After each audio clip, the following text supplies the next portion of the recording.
أعوذ بالله من الشيطان الرجيم. بسم الله الرحمن الرحيم. تبارك الذي نزل الفرقان على عبده ليكون للعالمين نذيرا. الذي له ملك السماوات والأرض ولم يتخذ ولدا ولم يكن له شريك في الملك وخلق كل شيء فقدره تقديرا. واتخذوا من دونه آلهة لا يخلقون شيئا وهم يخلقون ولا يملكون لأنفسهم ضرا ولا نفعا ولا يملكون موتا ولا حياة ولا نشورا. وقال الذين كفروا إن هذا إلا إفك افتراه وأعانه عليه قوم آخرون فقد جاءوا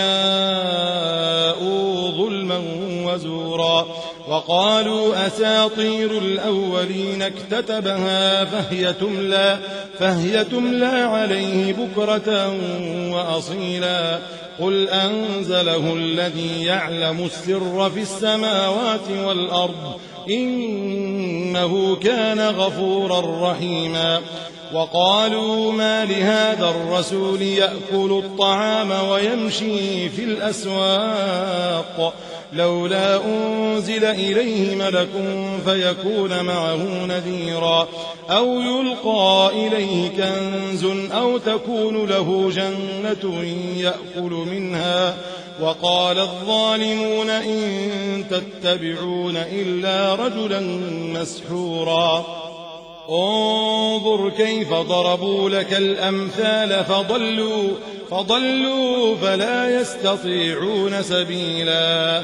تبارك الذي إن شاء جعل لك خيرا من ذلك جنات تجري من تحتها الأنهار ويجعل لك قصورا بل كذبوا بالساعة وأعتدنا لمن كذب بالساعة سعيرا. إذا رأتهم من مكان بعيد سمعوا لها تغيظا وزفيرا. وإذا ألقوا منها مكانا ضيقا مقرنين دعوا هنالك ثبورا. لا تدعوا اليوم ثبورا واحدا وادعوا ثبورا كثيرا. قل أذلك خير أم جنة الخلد التي وعد المتقون كانت لهم جزاء ومصيرا. لهم فيها ما يشاءون خالدين كان على ربك وعدا مسئولا. ويوم نحشرهم وما يعبدون من دون الله فيقول أنتم أضللتم عبادي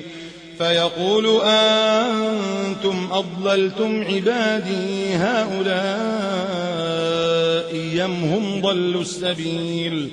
قالوا سبحانك ما كان ينبغي لنا أن نتخذ من دونك من أولياء ولكن متعتهم وآباءهم حتى نسوا الذكر وكانوا قوما بورا. فقد كذبوكم بما تقولون فما يستطيعون صرفا ولا نصرا. ومن يظلم منكم نذقه عذابا كبيرا. وما أرسلنا قبلك من المرسلين إلا إنهم ليأكلون الطعام ويمشون في الأسواق وجعلنا بعضكم لبعض فتنة أتصبرون وكان ربك بصيرا. وقال الذين لا يرجون لقاءنا لولا أنزل علينا الملائكة أو نرى ربنا لقد استكبروا في أنفسهم وعتوا عتوا كبيرا. يوم يرون الملائكة لا بشرى يومئذ للمجرمين ويقولون حجرا محجورا وقدمنا إلى ما عملوا من عمل فجعلناه هباء منثورا أصحاب الجنة يومئذ خير مستقرا وأحسن مقيلا ويوم تشقق السماء بالغمام ونزل الملائكة تنزيلا الملك يومئذ الحق للرحمن وكان يوما على الكافرين عسيرا ويوم يعض الظالم على يديه يقول يا ليتني اتخذت مع الرسول سبيلا يا ويلتى ليتني لم أتخذ فلانا خليلا لقد أضلني عن الذكر بعد إذ جاءني وكان الشيطان للإنسان خذولا وقال الرسول يا رب إن قومي اتخذوا هذا القرآن مهجورا وكذلك جعلنا لكل نبي عدوا من المجرمين وكفى بربك هاديا ونصيرا